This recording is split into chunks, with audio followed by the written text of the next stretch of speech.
এ নিয়ে আরো খবর জানাতে সোহরাওয়ার্দী হাসপাতাল থেকে সহকর্মী মেহেদী হাসান যুক্ত হচ্ছেন আমাদের সাথে।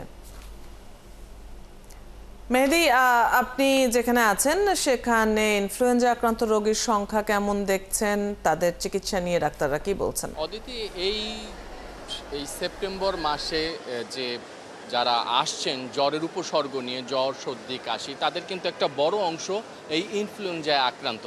আপনি জানেন যে সম্প্রতি আইইজিসিআর এবং আইসিডিডিআরবি যৌথভাবে একটি জরিপ প্রকাশ করেছে, যেখানে বলা হচ্ছে যে এই এপ্রিল থেকে আগস্ট মাস পর্যন্ত যে সময়টা, এই সময়ের মধ্যে যারা জ্বরের উপসর্গ নিয়ে হাসপাতালে এসছে তারা বেশিরভাগই হচ্ছে ইনফ্লুয়েঞ্জা আক্রান্ত। আমি এই মুহূর্তে আছি সোহরাওয়ার্দী হাসপাতালে। আপনি আমার পেছনে দেখতে পাচ্ছেন যে অধিকাংশ রুগী যারা আছে হাসপাতালে তারা কিন্তু এই জ্বর সর্দি কাশি সেসবের উপসর্গ নিয়েই কিন্তু হাসপাতালে এসছেন, এবং পাশাপাশি আরেকটা অংশ আছে যারা আসলে অন্যান্য রোগ নিয়েও আছে, জটিল রোগ, হৃদরোগ বা লিভার এই ধরনের রোগের নিয়েও হাসপাতালে আসে। তবে জ্বরের উপসর্গ নিয়ে যারা আসছে আইইজিসিআর বলছে তাদের বেশিরভাগই হচ্ছে ইনফ্লুয়েঞ্জা, এবং এই ইনফ্লুয়েঞ্জা যারা আক্রান্ত হচ্ছেন তারা বেশিরভাগই হচ্ছে শিশু এবং ষাটার্ধ বা যাদের বয়স 60 বছরের উপরে, তারাই কিন্তু আসলে বেশি আক্রান্ত হচ্ছেন।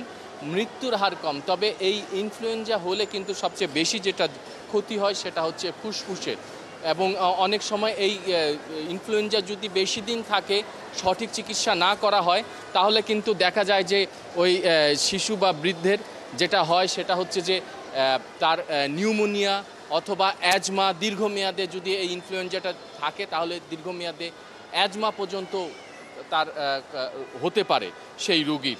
তো ডাক্তাররা বলছে যে এখন যেহেতু এই মৌসুম চলছে, জ্বর হোক, সর্দি হোক, কাশি হোক, যেটাই হোক, হওয়া মাত্র কিন্তু ডাক্তারদের কাছে আসার পরামর্শ দিচ্ছেন এবং সঠিক উপায়, সঠিক ট্রিটমেন্ট বা সঠিক চিকিৎসা নেওয়ার পরামর্শ দিচ্ছেন।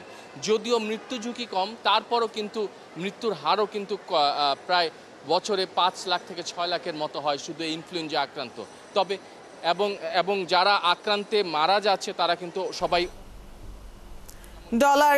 আপনার কাছ থেকে আমরা জানছিলাম বিশেষ করে ইনফ্লুয়েঞ্জা রোগীদের বর্তমান পরিস্থিতি প্রসঙ্গে আপনি বলছিলেন। দর্শক, সোহরাওয়ার্দী হাসপাতাল থেকে সহকর্মী মেহেদী হাসান যুক্ত ছিলেন এতক্ষণ আমাদের সাথে।